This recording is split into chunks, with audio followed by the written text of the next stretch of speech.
শুধু এটা সভা করার জন্য না, এটার পরিকল্পনাটা ছিল আপনাদেরকে ইনভলভ করা, বাংলাদেশের দূরের থেকে দুঃখ প্রকাশ করা, হতাশা প্রকাশ করা, এটা তো বরাবরই করে যাচ্ছে।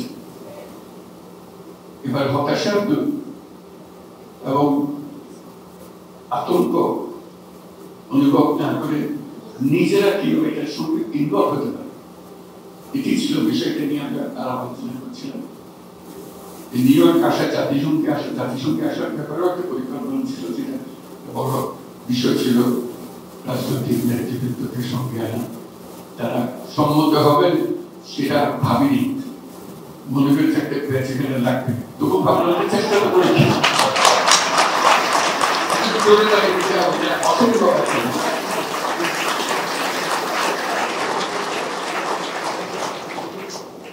ওনাদের সম্মতি দেখে আমার মনে বাংলাদেশ সম্বন্ধে, বাংলাদেশের ভবিষ্যৎ সম্বন্ধে আমার আস্থা অনেক বেড়ে গেছে।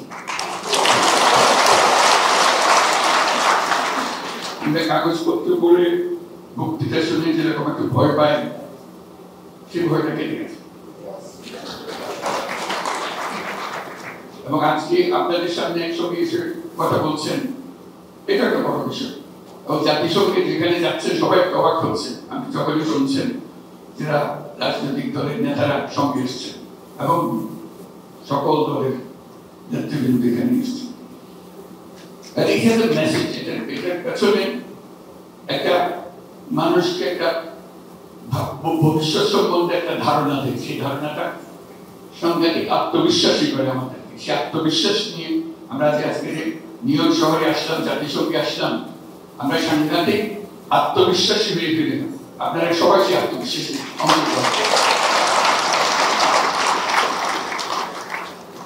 কারণ ছাত্ররা তাদের রক্ত দিয়ে যে সুযোগ সৃষ্টি করে দিয়েছে, সেটা শুধু একটি রাজনৈতিক সরকার পরিবর্তনের বিষয় ছিল না,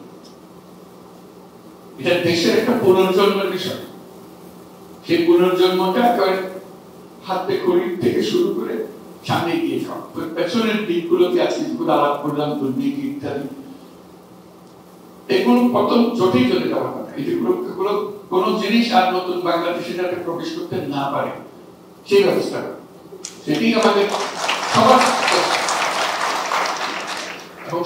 সবাই দূরে দাঁড়িয়ে গ্যালারিতে দাঁড়িয়ে খেলা দেখবো ওরকম না, নিজে খেলবো না। আমরা গ্যালারির কাজ শেষ, আমরা প্রত্যেকে নিজে খেলবো, যেটুকু অংশ আমরা পারি সেটুকু অংশ আমরা পালন করবো। তাহলে এত রকম জিনিস আছে, এটা দূরের থেকে গ্যালারিতে বসে কথা বলা সোজা, অবশ্যই সোজা, কিন্তু সেই সোজা জিনিসের মধ্যে আমাদের একটা কঠিন কাজ করতে হবে, এটাকে পাল্টানোর একটু চেষ্টা করতে হবে। সবাই মিলে একটু চেষ্টা করে দেখলো যেটা করে ফেলতে হবে। যেমন আজকের মিটিংটা একটি সুন্দর ব্যাপার, আমরা মিটিংটা করতে পারছি, এটাও কিন্তু অসম্ভবকে সম্ভব করার জন্য এখানে বহু মজা। কাজে সেটা দিয়ে শুরু হয় না, পেছনে যে একটা পরিকল্পনা ছিল, সেই পরিকল্পনাটা বলার জন্য আপনাদের সামনে এসেছি। একটু করে বুঝবেন এই পরিকল্পনাটা আরো পরিষ্কার হবে কিছুক্ষণ পরে। এটা আমরা বাংলাদেশ সম্বন্ধে যা যা আলোচনা করেছি, আমি ব্যক্তিগতভাবে সাংঘাতিক রকমের আশাবাদী বাংলাদেশ সম্বন্ধে। এই জন্য এটা অনেক জিনিস অনাবিষ্কৃত থেকে যায়। আমি বারবার খোঁজা দিচ্ছি যে অনাবিষ্কৃত জিনিসগুলো চোখের সামনে চলে আসে। তার মধ্যে একটা জিনিস, তারুণ্যের কথা আমরা সবাই বলি, আমি বারবার বলছি, সেখানে একটা জিনিস যোগ করছি, তারুণ্য মানেই হলো প্রযুক্তি।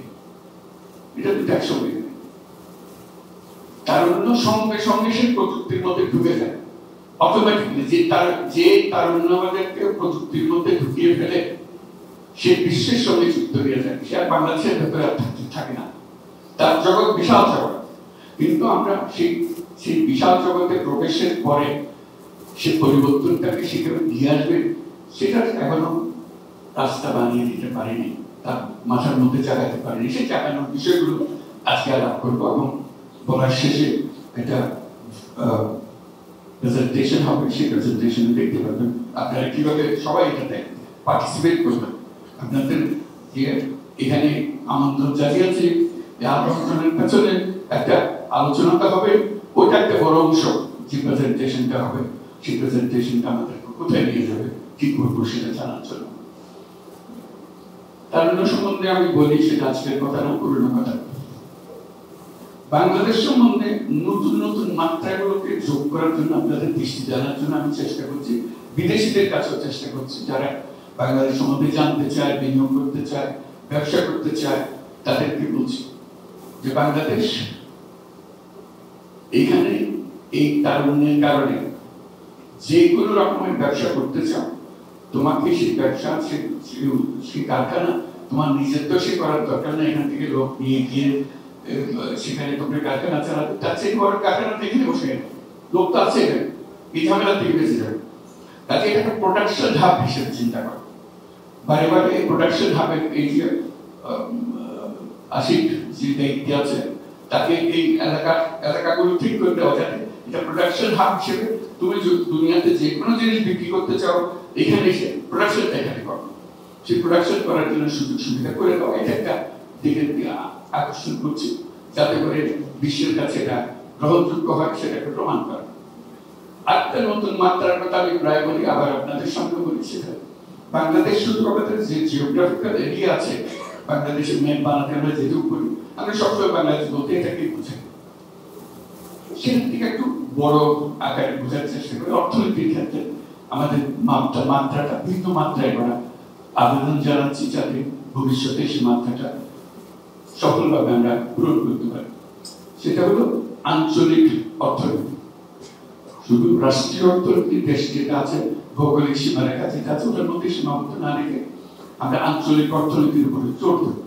এটা সবার সাথে, শুধু বাংলাদেশের একার সাথে না, যারা এই আঞ্চলিক অর্থনীতির শরীরদার তাদেরও সাথে।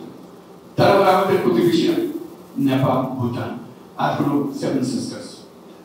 তাদের সমস্যাটা একটা পরিষ্কার, তারা ল্যান্ডলক কান্ট্রি, তারা আটকে আছে, সমুদ্রের মধ্যে যেতে পারে না। আমাদের সে অ্যাক্সেসটা আছে, সমুদ্র আমাদের সঙ্গে আছে। কাজেই তাদের সঙ্গে যদি আমরা বলি যে তোমাদের সমুদ্রের প্রবেশ খুব সহজ করে আসা যাওয়ার পর, তাহলে তাদের অর্থনীতি সচল হবে, আমাদের অর্থনীতি।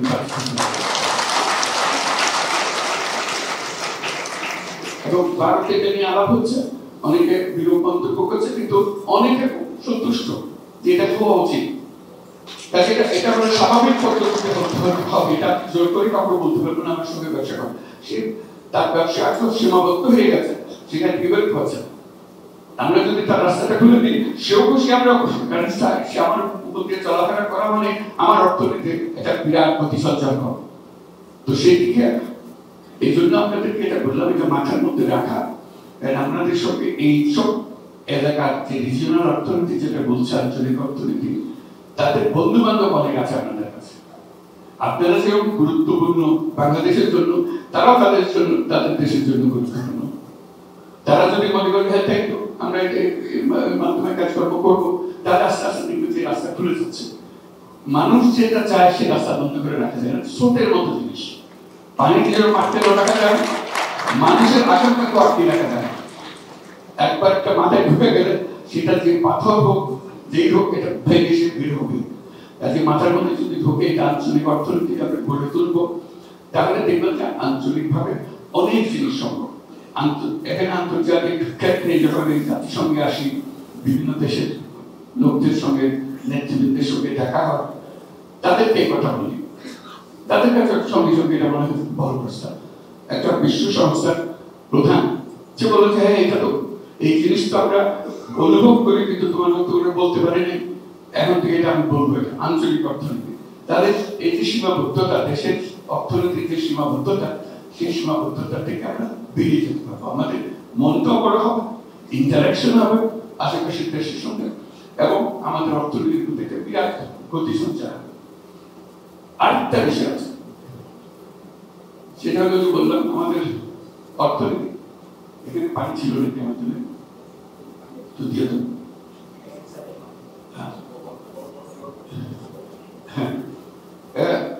অর্থনৈতিক যে সীমাবদ্ধতার কথা আসে, গলা শুকিয়ে যাচ্ছে।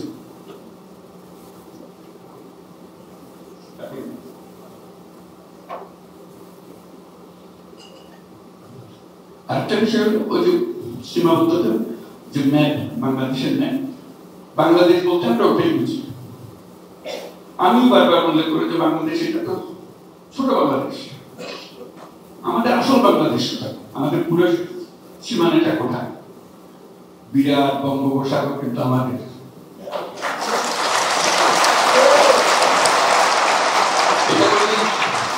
এটা কোনোদিন স্কুলের ছেলে মেয়েদেরকেও বোঝায় না, কলেজ বিশ্ববিদ্যালয়ের ছেলে মেয়েদেরকে বোঝায় না। ম্যাপটা একে বাংলাদেশ শেষ, বাংলাদেশ শেষ হয়নি। বাংলাদেশের মাত্র অর্ধেক দিকে, বাকি অর্ধেক সমুদ্র, বিশাল। এখন থেকে আমি বলছি যে বাংলাদেশ বলতে তোমরা সমুদ্র সহ বাংলাদেশ দেখাবো, যে জানো এটাতে, এটা তো অসম সম্পদ, মাটির নিচে যেরকম সম্পদ, পানির নিচে, পানির উপরে সব সম্পদ। এটা আমি ছাড়বো কেন? ছাড়া তো প্রশ্নই ওঠে না, এটাকে বাড়িয়ে দেওয়া জিনিস। এটা অনেকটা এরকম, বিরাট দিঘি আছে বাড়ির সামনে, মাঝে মাঝে গিয়ে আমি বসে দিয়ে একটা মাছ ধরি, কিন্তু পুরো দিঘি মাছে করছে, একটা জাল ফেলি না। মনে হয় এটা শুধু পারে করে বসে একটা বসে দিয়ে মাছ ধরে। আমরা ওই ছেলেদের দিয়ে মাছ ধরে কিছু যায়, আবহাওয়াটা দেয় যে একটু ঘূর্ণিপাতার আশঙ্কা দেখা যাচ্ছে, ওইটুকু নিয়ে আমি সময় ওই পাড়ার সঙ্গে লাগানো। এত বড় মহাসমুদ্র যে আমার সামনে রয়ে গেছে, আমাদের চিন্তার মধ্যে বসে। তা আমি বারে বারে চিন্তার মধ্যে ঢোকানোর চেষ্টা করছি। পুরো অর্থনীতির আয়োজনটা সমুদ্রকে কেন্দ্র করে, সমুদ্রকে চিন্তা করে করতে হবে। এখন আমরা বিভিন্ন দেশের সঙ্গে আলাপ করছি যে এই সমুদ্র কাজে লাগানোর জন্য আমাদের যা যা দরকার, জাহাজ দরকার, মাছ ধরার ট্রলার দরকার, প্রসেসিং দরকার, এগুলোর জন্য আমাদের প্রস্তুতি নেওয়ার জন্য। সমুদ্র সম্বন্ধে একবার যদি আমরা চিন্তা মাথায় ঢুকায় ফেলাই, তার চিন্তা হলো যে সমুদ্র যখন আছে, সমুদ্রের উপরিভাগটা হলো চলাচলের রাস্তা, দুনিয়ার যে কোনো জায়গা থেকে যে কোনো জায়গায় যাওয়া যায়। ওখানে রাস্তা বানাতে হবে না, জাহাজ লাগে, জাহাজ লাগে, বন্দর লাগে। আমরা একটা বন্দর, চট্টগ্রাম বন্দর নিয়ে বসে আছি, মারামারি কাটাকাটি করে এটা নিয়ে নেবে করি, ওই একটা। সেটাও আবার সমুদ্র বন্দর নয়। আমরা যদি সমুদ্র বন্দর বলি, এটা নদীর একটা বন্দর। চট্টগ্রাম বন্দরে জাহাজ কিন্তু সমুদ্রে থামে না, কর্ণফুলী নদীতে গিয়ে থামে, কিন্তু সমুদ্রের বন্দর তো সমুদ্রের উপরে থাকবে। এই যে যেই মাত্র আমরা বঙ্গোপসাগর তার উপকূল দিয়ে মাথার মধ্যে ঢোকাবো, তখন দেখা যাবে যে কক্সবাজার, মাতারবাড়ি সবকিছু এখন বিরাট গভীর সমুদ্র বন্দরের জন্য প্রস্তুত। একবার যদি সেখানে গভীর সমুদ্র বন্দর, একটা সমুদ্র বন্দর প্রায় শেষ হয়ে আসছে, কাজে লাগানোর মতো করে এরকম যদি 2-4টা সমুদ্র বন্দর ভাবে হয়, সিঙ্গাপুরের আসলে কি বন্দর, আর তো কিছু না। এই বন্দরের ফ্যাসিলিটি বিক্রি করে সে আজকে এত বড় রাষ্ট্র হয়ে গেল, এত বড় ধনী রাষ্ট্র হয়ে গেল।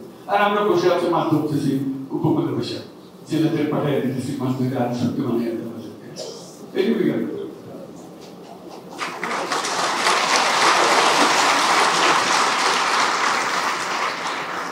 আমাদের মাথার মধ্যে এটা ঢোকাতে হবে। যদি এখন না বলতে এখন পারা যাচ্ছে, এখন পারা না যেতে না পারে, পারতে হবে।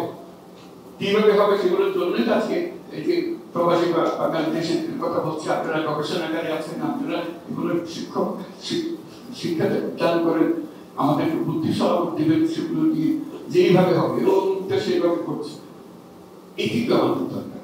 কাজে আমাদের এটার অভাব নাই। এটা তো বললাম সমুদ্রের উপরিভাগ, বন্দর, জাহাজ আর মাছ, তিনটার এটা মাঝখানে পানি, মাঝখানে মাছ। সমুদ্রের গভীরে কি, তলদেশে কি, গ্যাস। আমাদের গ্যাস কোনোদিন সমুদ্র থেকে পেয়েছি, কিন্তু আশেপাশের দেশগুলো সমুদ্র থেকে গ্যাস নিয়ে যাচ্ছে। কেউ কেউ বলছে আমাদের কাছে তারা নিয়ে যাচ্ছে, ওখানে সীমারেখা আছে, বর্ডার আছে, পাইপ দিয়ে তারা নিয়ে যাচ্ছে।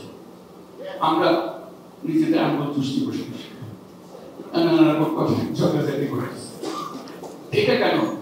এটাও একটা ফয়সালা হতে হবে। মাটির নিচে যদি গ্যাস, সমুদ্রের নিচে গ্যাস আছে, এটাও নেই, সেটা কোনো সন্দেহ নাই। কত দূর আছে, কত দূর আছে, কিভাবে আনতে হবে। আমরা যদি এনেও খেতে না পারি, এর থেকে আর দুঃখ কমানোর দুঃখ আমাদের আর কি থাকতে পারে?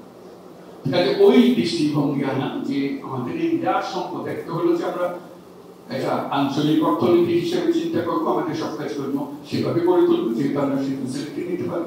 আমরা সিঙ্গাপুরের কাছে কেন যেতে বাধ্য হই? যেহেতু সেই সুযোগটা তার কাছে আছে, আমরা যেতে বাধ্য হই, তার লাভ আমাদের লাভ। আমরা বলবো না আমরা সিঙ্গাপুরের সঙ্গে কাজ করবো, বললে আমরা শেষ। কাজে আমরা যখন ফ্যাসিলিটি দিতে পারবো, সবাই আমাদের কাছে আসবে, যে যেখানেই থাকুক, তার রাজনৈতিক মতবাদ যেগুলো থাকবে চলে যায়। মানুষের স্বার্থের যে স্রোত, এটা বিক্ষোভ ঠেকাতে পারে। কাজে সেটুকু আমাদের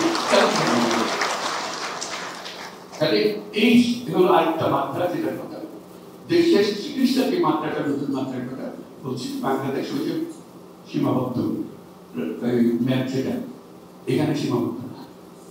বাংলাদেশ সারা বিশ্বে ছড়ানো, আপনারা কিন্তু চান। ভালোভাবে আমরা বুঝেছি, ভালোভাবে আমরা বুঝেছি এই গণ অভ্যুত্থান, জনতার অভ্যুত্থানের সঙ্গে, ছাত্র অভ্যুত্থানের সঙ্গে তারা আমাদেরকে বাঁচান। আমাদের অর্থনীতি শেষ, কিচ্ছু নেই, একেবারে তলানি তলানি। বাঁচায় রাখলো কে? রেমিটেন্স।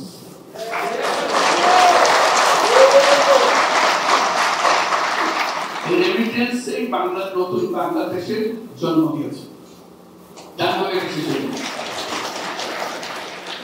আজও যে আমরা গলা বাড়িয়ে বুক ফুলিয়ে বলি আমাদের অর্থনীতি মজবুত হয়েছে, সেটার একমাত্র কারণ হলো রেমিটেন্স। কাজে আপনাদের আমাদের এই দূরত্ব নাই আসলে। আমরা এটা ভাবতে হবে, আমরা ওই যে বঙ্গোপসাগর বললো বাংলাদেশের অংশ, আপনারাও বাংলাদেশের অংশ। এবার আজকে আমরা বলতেছি আপনার ভোটের অধিকার দিচ্ছেন, আমাদের দাঁড়াবার অধিকার কেন দিচ্ছেন না, এগুলো ফয়সালা হবে, একটা হয়ে যাবে, এগুলো কোনো বিষয় না। একবার নিজের মধ্যে আসলে শুরু হলো, আগে তো ভোটাধিকার ছিল না, এখন ভোটাধিকার আসুক, তারপর বাকিটা বলি একসঙ্গে সবাই দেশে গেলে আবার হয়ে যাবে। মূল কথাটা হলো এই দূরত্ব নাই। আমরা যে যেখানে থেকে, আমরা আজকে নিউ ইয়র্কে বসে কথা বলছি, বাংলাদেশে শুধু নিউ ইয়র্কের কথা, সারা দুনিয়া জুড়ে যেখানে যাবেন বাংলাদেশ, এবং অত্যন্ত সাফল্যমণ্ডিত মানুষ সেসব দেশের সঙ্গে বাংলাদেশের হয়েছে। কাজে তারাও চায় বাংলাদেশিদের একটা বৈশিষ্ট্য হলো সে যত আরামে থাকুক, যত হাঁটাক করুক, যত বাড়িঘর বানাক, গাড়ি বানাক, ওই দেশের গ্রামের বাড়িটার ব্যাপার সে বুঝতে পারবে।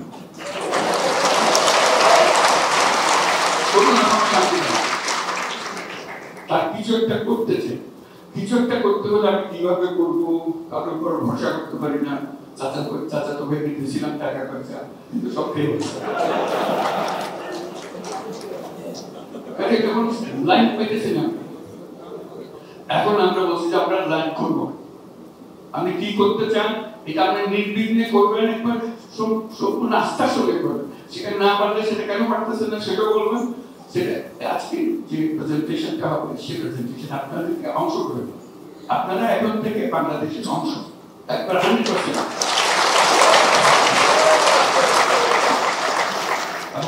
সেটা কিভাবে আপনার মনের কথাটা কিভাবে জানাবেন, কাকে জানাবেন, দুঃখের কথাটা কাকে জানাবেন, সেগুলোর ব্যবস্থা, এবং পরস্পরের সঙ্গে সম্পর্কটা কিভাবে রাখবেন, যাতে একা মনে করেন আমি একা গিয়ে কি করতে পারি।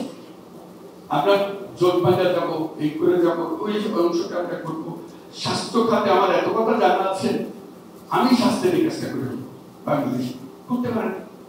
আপনি মনে দুঃখ পান, আমি এখানে বসে, আমেরিকাতে বসে, ইউরোপে বসে কত মানুষের স্বাস্থ্যের সেবা দিচ্ছে, সামান্য একটা জিনিস যেটা একবার দিতে পারলে বাংলাদেশের মানুষ এই দুঃখ থেকে বেঁচে যাবে।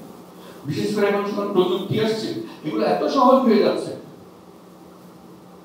এবং ছেলেপেলেরাই এগুলো চালাতে পারবে। আপনি শুধু দেখাই দেন জিনিসটা, প্রযুক্তিতে হাতে ধরাই না, তাহলে এগুলো সেই করে হচ্ছে। এবং সেখানে বাংলাদেশে আপনারা যা শিখবেন, আপনার সেই প্রযুক্তি প্রয়োগ করে, আপনার সেই পদ্ধতি প্রয়োগ করে, আপনার সারা বিশ্বে আপনি সেটার জন্য প্রসিদ্ধ হবে। যেহেতু একটা সময় আপনি করে দিয়েছেন সেইগুলো বিষয়, এবং সেটার কথা ওই যে কথা প্রসঙ্গে গ্রামীণ ব্যাংকের কথা বলুন, মাইক্রো ক্রেডিটের কথা বলুন, কোথায় গ্রামের ভেতরে 3-4 টাকা লোন দিয়েছিল, কি এমন ঘটনা ছিল, কিন্তু সারা বিশ্বে এখন একটা বিষয় হয়ে গেছে। কারণ যার প্রয়োজনীয়তা আছে সেটা দেশের সীমা রেখা মানে না। প্রয়োজনীয়তা থাকলে সেটা দেশের রাস্তার ঘাট ভাঙে তার সীমা ভাঙে চলে আসে। আপনিও আপনার এত বিদ্যা, আপনার এত জ্ঞান, আপনার এত অভিজ্ঞতা, সেই অভিজ্ঞতা দিয়ে আপনি কাজটা করতে পারেন। যে প্রেজেন্টেশনের কথা বলছি শুধু আপনাকে উদ্দেশ্য করে আছে, যারা উপস্থিত আছে সেই প্রজন্মকে উদ্দেশ্য করে বলছি, আপনার বাচ্চারাও তার সঙ্গে পরিচিত হবে এই অ্যাপের মাধ্যমে হবে। এই প্রেজেন্টেশন যেটা দেখাচ্ছি, যাতে করে ওই বললাম সে ছোটবেলা থেকে জানে যে আমার আটটা বাড়ি আছে ব্যাংক, আমার দাদা দাঁড়িয়ে ক্লাস হবে, এখন তাদের দাদা দাদি বলতে খুব কষ্ট হয় যে ফ্যামিলি ট্রিট করবে। দেখেন আমি তো কিভাবে বলেছি বাংলাদেশের অংশ হিসেবে এই না, এখানে যদি নাগরিকত্ব গ্রহণ করেন আপনার নাগরিকতা প্রতি বিশ্বকালের কথা বলছি, এটা অন্তরের কথা বলছি। অন্তর এক জিনিস আর নাগরিকত্ব এক জিনিস। আপনার অন্তরে যা চায় সে অন্তরের কাজটা করতে পারবেন, যে করার ফলে ওখানে গিয়ে যখন যাবে মনটা ভরে যাবে। আমি নিজে ভাব করেছি তা তো বটে, আমি যে এলাকাতে প্রাইমারি স্কুলে লেখাপড়া করে গেছিলাম সেই প্রাইমারি স্কুলের চেহারা করতে পেরেছি, সেখান থেকে আমি দুর্নীতিটা বাইরে করে দিতে পেরেছি। আমি উঠে দাঁড়াইছিলাম বলে সবাই মানছে, ওই স্কুলটা আমি ঠিক মতো চালাইতে পারি। আর কিছু না, আমি সারা বাংলাদেশ পাঠাইতে পারি না, কিন্তু আমার গ্রামে প্রাইমারি স্কুলটার আমার কথা সবাই মানছে, সবাই জানছে করতে হবে। এইসব ভূমিকা পালন করতে পারি আমরা, কঠিন না। আপনাকে সেটার জন্য ওখানে যেতে হবে না। আজকাল প্রযুক্তির কারণে আপনি যে কোনো সময় সেখানে যেতে পারেন, যখন ইচ্ছা সেখানে যেতে পারেন। কাজে সেই প্রযুক্তিগত জিনিসগুলো নিয়ে আসা, আর আপনাদেরকে এই যে ম্যাপের কথা বললাম বাংলাদেশের ম্যাপ, সেই বাংলাদেশের ম্যাপটা অন্যভাবে দেখার জন্য যে আমরা এই বাংলাদেশের অংশ, সেই অংশে আমরা কিভাবে করতে পারি সেটা আমাদের মূল জিনিসটা হলো। আজকে যে